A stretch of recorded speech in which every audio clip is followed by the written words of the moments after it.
मित्रांनो नमस्कार. आज गावाकडे आहे.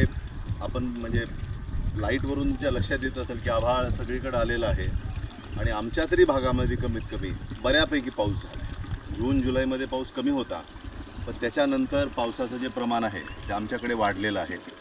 आणि आता आमचा विठ्ठल या ठिकाणी उसाला ड्रीपमधून खतं देतो आहे. आता हे तुम्ही फवारा बघितला असेल, त्या फवाऱ्यामधनं ड्रीपच्या नळ्यांना जोडून या पद्धतीने ते आम्ही उसाला खतं देत असतो. मी आपल्याला मागे एकदा म्हणालो होतो की 24-24-0 युरिया आणि पांढरा पोटॅश याचं जे कॉम्बिनेशन आहे ते प्रमाण आम्ही कमी जास्त करतो पावसाची परिस्थिती बघून, पाण्याची परिस्थिती बघून. जसे की उन्हाळ्यामध्ये आम्ही 3 आणि 5 किलोलाच, बरोबर आहे ना विठ्ठल, 3 आणि 5 किलोला आम्ही 24-24-0 युरिया आणि एखादा किलो पांढरा पोटॅश अशा पद्धतीने देत होतो. परंतु आता पावसाचं प्रमाण चांगलं झाल्यामुळं हेच प्रमाण आता किती टाकतोय आपण? 24-24-0 किती टाकतोय? 14 किलो युरिया, 12 किलो आणि पांढरा पोटॅश 6 किलो. युरिया आणि पांढरा पोटॅश जेवढा आपण टाकतो, युरिया आणि 24-24-0 जेवढा आपण टाकतो तेवढ्या त्याच्या निम्म पांढरा पोटॅश अशा पद्धतीनं हे आमचं चालू आहे. मी ह्यांना 16 किलो टाका म्हणलं होतं, पण 14 किलो का टाकायला लागलेत मला माहीत नाही. हां, थोडं वाढवतायत म्हणे. तर या पद्धतीनं आमचं खताचं नियोजन आता ड्रीपमधून ऊसासाठी चालू आहे. मी जसं मागेही आपल्याला म्हणालो की वर्षभरामध्ये NPKचं जे प्रमाण आहे ते एकत्रित करून साधारणतः 12.5 पोते खत आपला वर्षभरामध्ये एका एकर ऊसाला मिळायला पाहिजे. तर त्याची विभागणी परिस्थिती बघून, पाऊस पाणी त्याची उपलब्धता बघून आम्ही करत असतो आणि त्या पद्धतीचं आता हे नियोजन आमचं ड्रीपमधून खतं देण्याचं चालू आहे.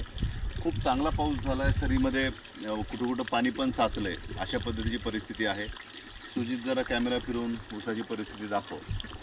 तर या पद्धतीचं ऊसाचं नियोजन आता आमचं चालू आहे आणि प्रयत्न हा आहे की ऊसाला जे काही वर्षभरामध्ये NPKचं प्रमाण लागतं त्या प्रमाणामध्ये NPK त्या ऊसाला उपलब्ध करून आपण द्यावा.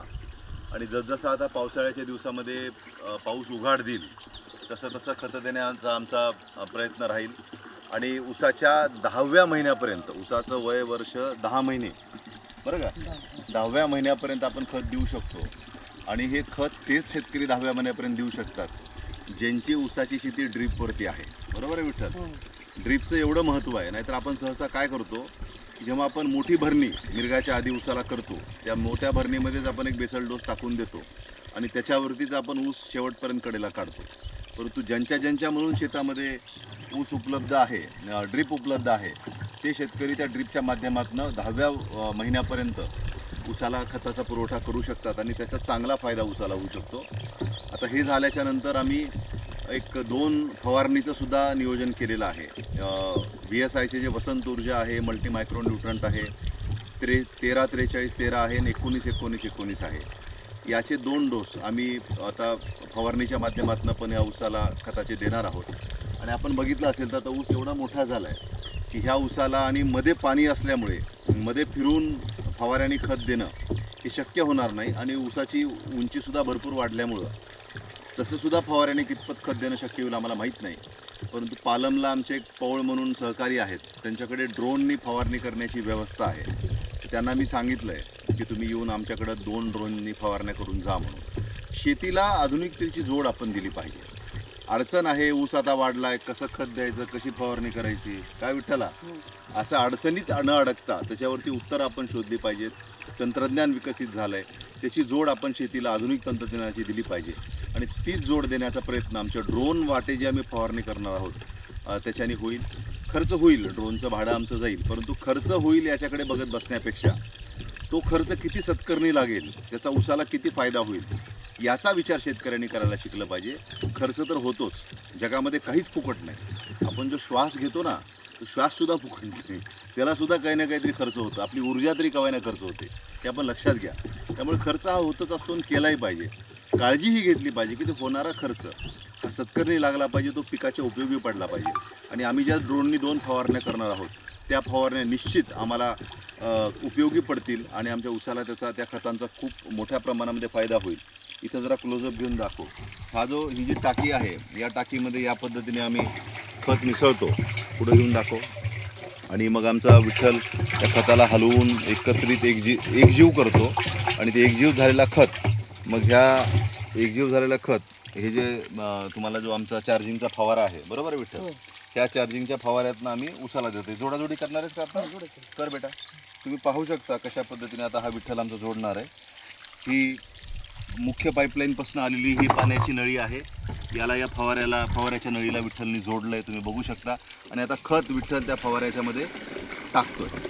24-24-0 युरिया आणि पांढरा पोटॅश याचं जे मिश्रण झालेला खत आहे तो खत आता या फवाऱ्यामध्ये विठ्ठल आमचं टाकतोय. आणि एकदा फवारा भरला की तो सुरू करेल आणि मग हे जे खत आहे फवाऱ्यामध्ये असलेलं संमिश्र झालेलं खत हे पुढं ऊसाकडे जाईल.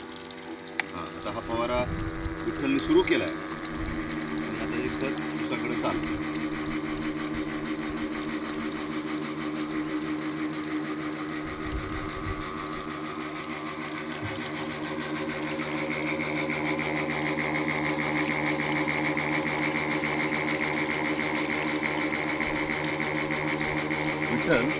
हे जे जाळीमध्ये असं हे राहतंय मिश्रण कॅमेरा घेतं, हे जे जाळीमध्ये हे जे शिल्लक राहतंय इथं हे विरघळते परत कामाला येते त्याच्यात परत टाकतात परत त्याला मिसळतात. म्हणजे वाया तुम्ही काहीच जाऊ दे. तर या पद्धतीनं आता ही नळी विठ्ठल काढतोय पाण्याकडनं आलेली, तिकडे जोडणार आहेस का? अच्छा, दाबून घेतला. आता हे चाललंय ऊसाकडे. मित्रांनो, या पद्धतीने माझा प्रयत्न असतो की शेतीमध्ये काही ना काहीतरी नवीन नवीन प्रयोग केले पाहिजेत.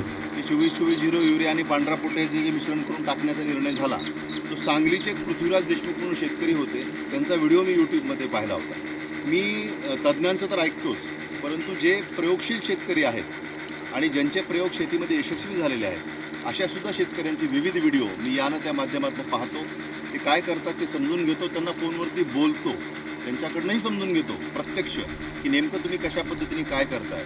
आणि ते एकदा मला जर लक्षात आलं ते जे करतायत ते माझ्या शेतीमध्ये कसं बसू शकतं किंवा ते करणं माझ्या शेतीसाठी योग्य आहे का याचाही मी अभ्यास करतो.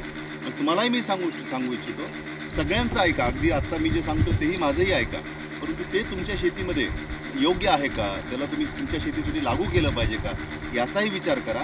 आणि जे आम्ही सगळेजण सांगत असतो ते जर तुमच्या शेतीसाठी प्रात्यक्षिकात योग्य असेल तरच तुमच्या शेतीला ते लागू करा.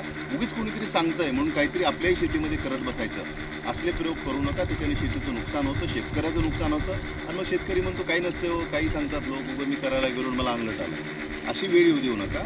ते तुमच्या शेतीसाठी जर उपयुक्त असेल, तुम्ही करू शकत असाल, जमिनीची परिस्थिती असेल, वातावरणाची परिस्थिती असेल किंवा मनुष्यबळाची परिस्थिती असेल, या सगळ्या परिस्थिती जर ते करण्याच्या योग्य असतील तरच हे सगळे प्रयोग तुमच्या शेतीमध्ये करा. माझ्या सुदैवाने पृथ्वीराज देशमुख यांचं जे मी ऐकलं होतं ते माझ्या शेतीसाठी योग्य आहे आणि ते मी आता करतोय, हे तुम्हाला प्रात्यक्षिकाने मी दाखवलेलं आहे. असेच वेगवेगळे प्रयोग हे आपण करत राहायला पाहिजे. असं म्हणतात की जगामध्ये जर कोणती एक गोष्ट जर कायम असेल, what is permanent in this world is change. बदल हा ही एकच गोष्ट अशी आहे की जगामध्ये कायम आहे. आणि हे सतत शेतीमध्ये चांगले बदल करणं, सकारात्मक बदल करणं हे आपण करत राहिलं पाहिजे, तरच आपली शेती समृद्ध होईल, सोपी होईल. आणि सगळ्यात महत्त्वाचं म्हणजे शेतीमध्ये आपला जो रस आहे तो कायम राहील आणि मग आपण शेती करत राहू.